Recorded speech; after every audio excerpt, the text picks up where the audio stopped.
दरवाजे उखाड़ लिए और दिल्ली पर फतह कर ली थी। अब आप बताओ, आप लोगों को क्या उखाड़ना है? ये कांग्रेस के लोग कह रहे हैं, सुभाष गर्ग कह रहा है कि मैंने खूब चोरी करी, बोलो क्या उखाड़ोगे? अशोक गहलोत कह रहा हमने तो खूब लूटमार मचाई है, बोलो क्या उखाड़ोगे? मुझे लगता है कि कांग्रेस पार्टी को राजस्थान से परमानेंट उखाड़ना है। बोलो उखाड़ोगे कि नहीं उखाड़ोगे? मित्रों, मेरी बात अब ध्यान से सुनना। मैं बड़ी दूर से आया हूं और ये उछल कूद बंद करके मेरी बात को ध्यान से सुनना। और उछल कूद अभी चल के कलेक्ट्रेट पे करेंगे। अरे करोगे कि नहीं करोगे? तो उछल कूद कब तक करोगे?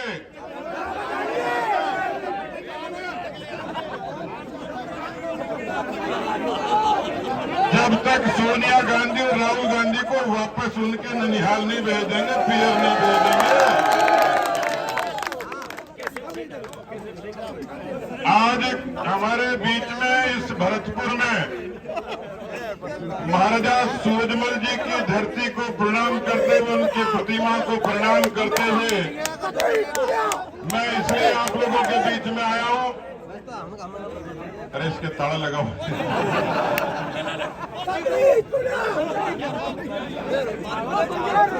अच्छा, और कोई है कि नहीं? एक परमानेंट समर्थक जरूर है। मैं ये निवेदन करने के लिए आया हूं, मैंने भरतपुर को क्यों चुना? क्योंकि उखाड़ने के दम की शुरुआत कोई करेंगे तो भरतपुर वाले करेंगे। क्योंकि मैंने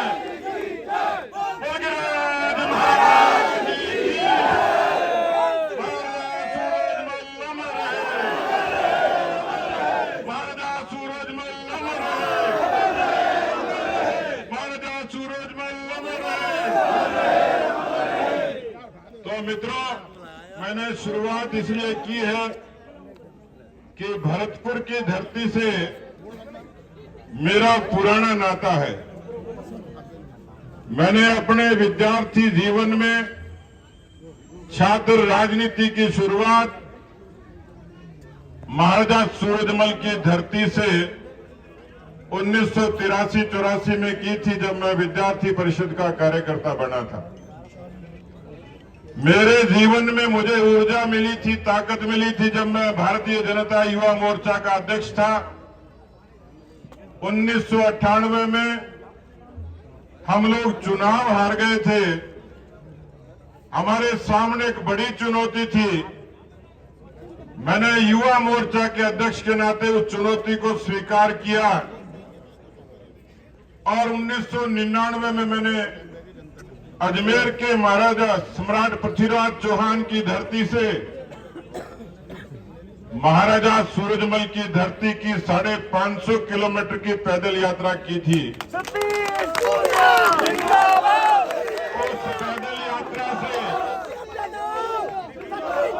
पैदल यात्रा से मुझे इतनी ताकत मिली, इतनी ऊर्जा मिली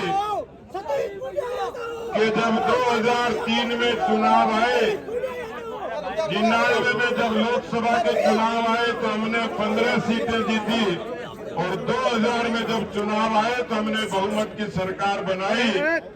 मैंने महाराजा सूरजमल की वीर भूमि के माटी के तिलक से भारतीय जनता युवा मोर्चा को ऊर्जा और ताकत देने का काम किया। इस धरती से मुझे प्रेरणा मिलती है। और एक बार फिर से ये समय है, जिस तरीके से राजस्थान में 4.5 वर्षों में अराजकता है, राजस्थान का किसान परेशान है, राजस्थान का नौजवान परेशान है, राजस्थान की महिलाएं परेशान हैं, दलित, वंचित और पिछड़े परेशान हैं।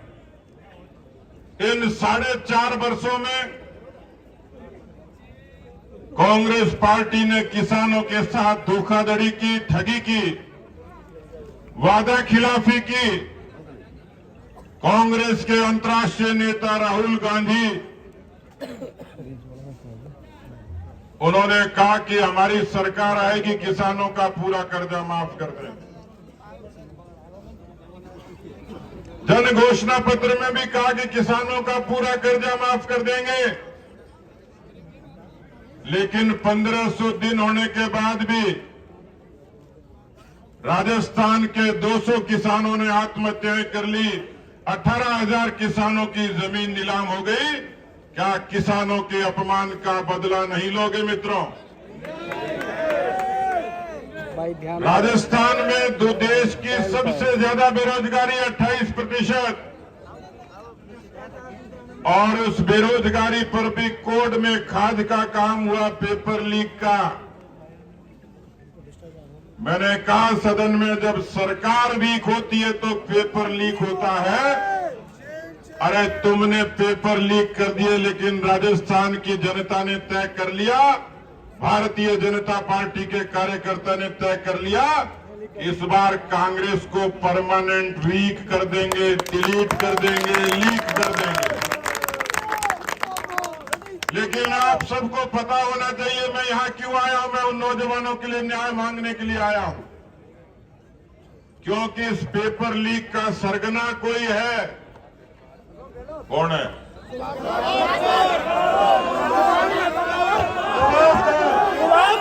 पेपर लीक का कोई दोषी और पापी और अपराधी है।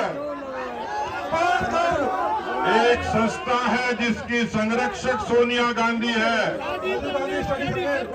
Rajiv Gandhi study circle. इन लोगों की नीयत थी कि राजस्थान के नौजवानों को गुमराह करो और पिछले दरवाजे से कांग्रेस के लोगों को मास्टर की भर्ती में फिट कर दो। 19 पर्चे लीक हुए, लाखों नौजवानों ने परीक्षाएं दी। कोई गरीब माँ बाप पेट काट कर अपने बच्चे को कोचिंग के लिए भेजता था, बड़े बड़े सपने देखकर। पता लगता कि पर्चा लीक हो गया। मित्रों, राजस्थान का रिकॉर्ड है।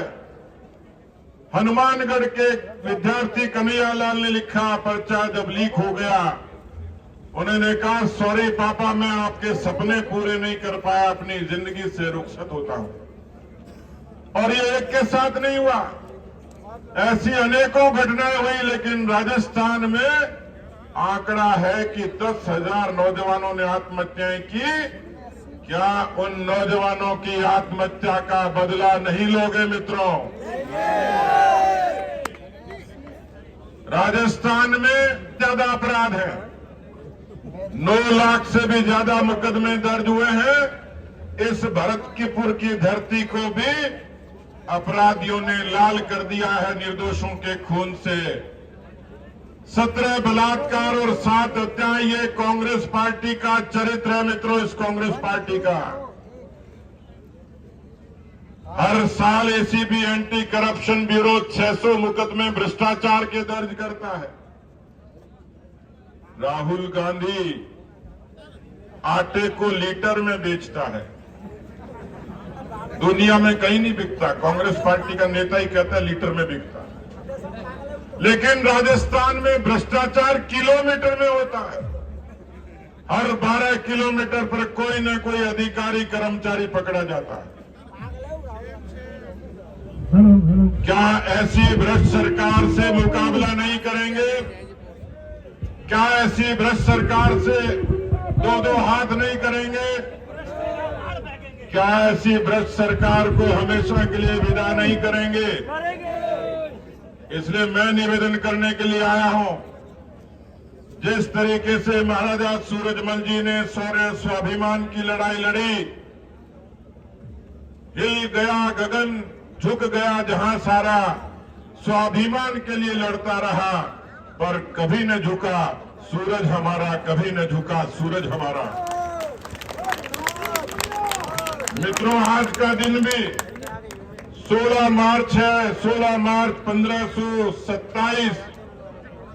आपको यदि याद नहीं हो तो मैं याद दिलाना चाह रहा हूं। यहीं से चंद किलोमीटर दूर खानवा है। उस खानवा में देश के लिए, स्वाभिमान के लिए लड़ने वाला वीर योद्धा महाराणा सांगा ने बाबर को धूल चटाने का काम किया था। मित्रों, आज 16 मार्च का वही दिन है। इस महान दिन पर महान प्रतिमा के इस पास में यह संकल्प करने के लिए आए हैं कि जिन्होंने बेरोजगारों के सपने तोड़ने का काम किया, सपने नहीं, उन्होंने तो सगाइयां भी तोड़वा दी। एक लड़के लड़की की सगाई हो गई, दोनों ने रीट की परीक्षा दी थी। कई दिन हो गए तो लड़के ने लड़की को फोन किया कि शादी का क्या इरादा है। लड़की ने कहा कोई इरादा नहीं। पूछा क्यों? कि जब तेरी रीट ही लीक हो गई तो शादी भी लीक हो गई, इसलिए कैंसिल।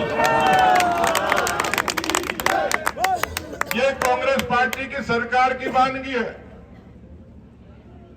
इनको अभिमान है कि बिजली बीएसपी बहुजन समाज पार्टी के 6 लोगों को मैंने नाश्ता करते हुए देखा। भ्रष्टाचार में कांग्रेस पार्टी के लोगों को चारा खाते देखा, कोयला खाते देखा, तेल खाते देखा, तार खाते देखे, रुपए खाते देखे, लेकिन हाथी खाते हुए मैंने कभी नहीं देखा।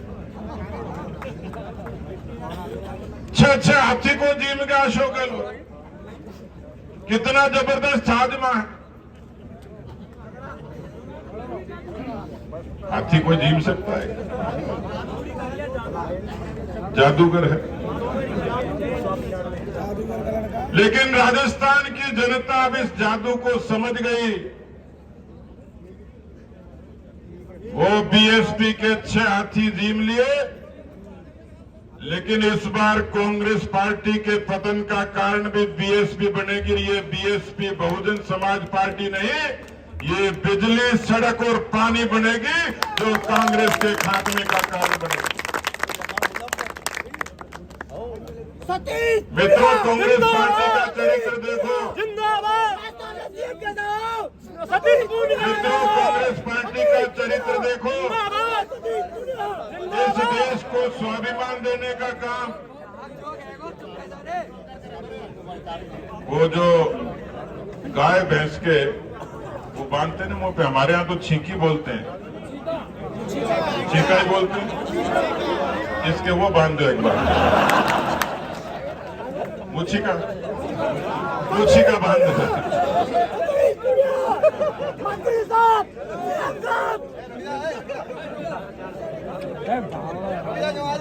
इतना तो नोकिया की बैटरी भी नहीं चलती। मित्रों, मैं निवेदन कर रहा था आप लोगों से, इस देश में आजादी के बाद राष्ट्रवाद के लोगों ने एक संघर्ष किया आपातकाल के खिलाफ। एक संघर्ष हुआ श्री राम जन्मभूमि के लिए, मंदिर के भव्य निर्माण के लिए। एक संघर्ष हुआ कश्मीर में 370 खत्म करने के लिए। भारतीय जनसंघ और भारतीय जनता पार्टी के कार्यकर्ताओं ने संघर्ष किया। अटल बिहारी वाजपेयी जी ने सुशासन स्थापित किया। इस देश में स्वाभिमान देने का काम प्रधानमंत्री नरेंद्र मोदी जी ने किया। और इसलिए मित्रों, आज देश के प्रधानमंत्री जी ने देश को गौरव दिया है। लेकिन कांग्रेस पार्टी की फितरत देखिए। उनके प्रदेश के प्रभारी वो कहते हैं कि मोदी को खत्म कर दो। वो कहते हैं कि मोदी को खत्म करो, नहीं तो हम खत्म हो जाएंगे। क्या किसी पार्टी का जिम्मेवार व्यक्ति इस तरीके की कल्पना कर सकता है क्या? इससे कांग्रेस के चरित्र का पता लगता है। क्योंकि मोदी जी ने अपने आप को इतना बढ़ाया, देश को इतना बना दिया, इतना स्वाभिमान से खड़ा कर दिया कि न तो मोदी खत्म होगा, न हिंदुस्तान खत्म होगा, लेकिन हिंदुस्तान के नक्शे से कांग्रेस पार्टी जरूर विदा हो जाएगी, खत्म हो जाएगी।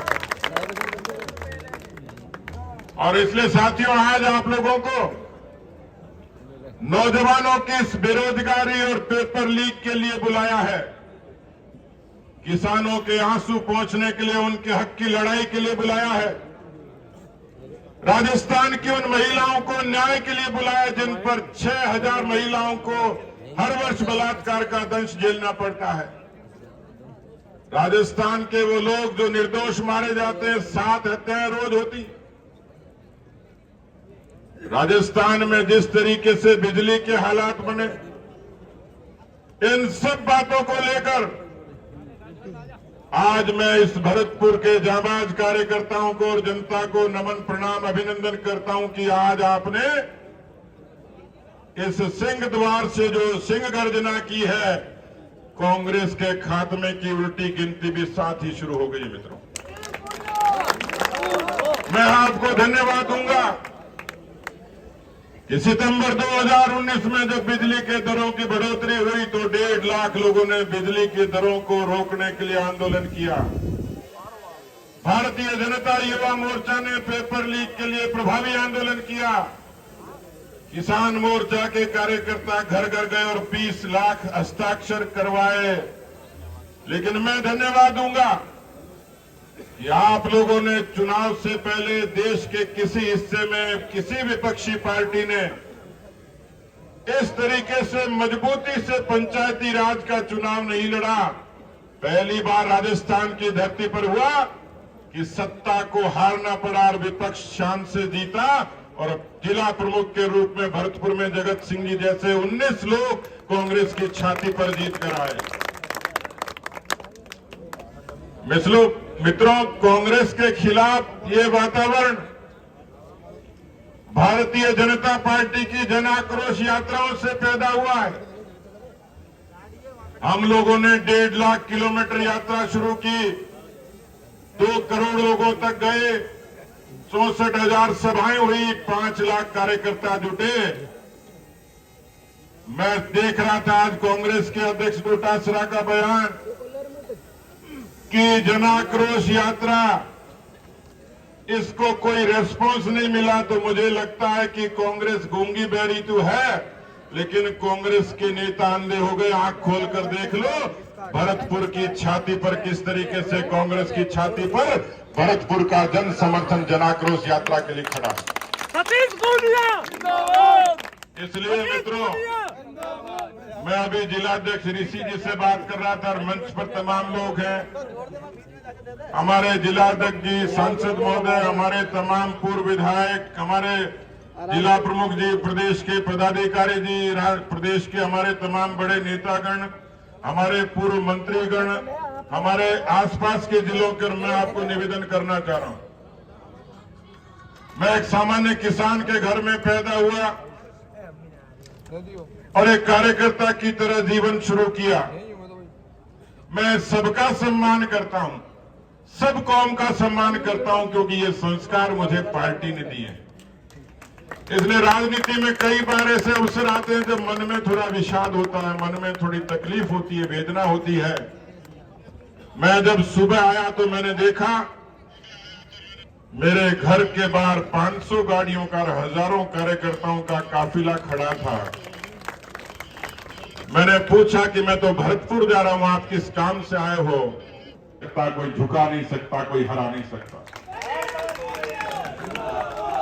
हमारी पहली प्राथमिकता है कि हम देश के यशस्वी प्रधानमंत्री नरेंद्र मोदी जी के नाम और काम पर उस एक एक लाभार्थी तक जाएंगे। हम आदरणीय राष्ट्रीय अध्यक्ष जेपी नड्डा जी के निर्देशन में घर घर जाएंगे, अलग जगाएंगे, एक एक पन्ने को अपना मिशन बनाकर भारतीय जनता पार्टी को प्रचंड बहुमत से सत्ता में लाएंगे और राजस्थान के लोक कल्याण का रास्ता शुरू करेंगे।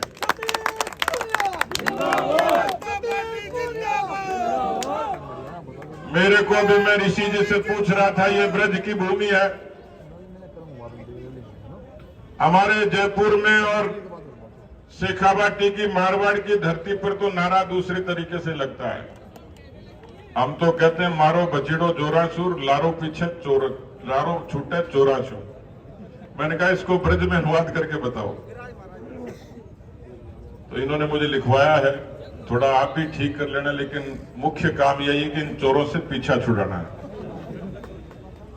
मारो बचीड़ो जोराते, ऐसे बोलते, मारो बचीड़ो जोराते,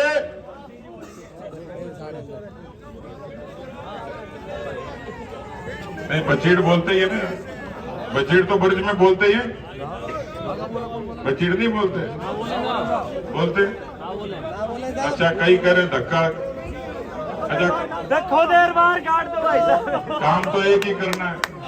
हमारी तरफ कहावत है कि बाबा आना चाहिए चाहे बाढ़ कूद के आ जाए। मारो धक्को जोराते, पीछा छुड़ाओ चोराते, चोरनते, मारो धक्को जोरनते, पीछो छुड़ाओ चोरनते। ठीक है, सेकंड लाइन आप बोलना, मारो धक्को जोराते,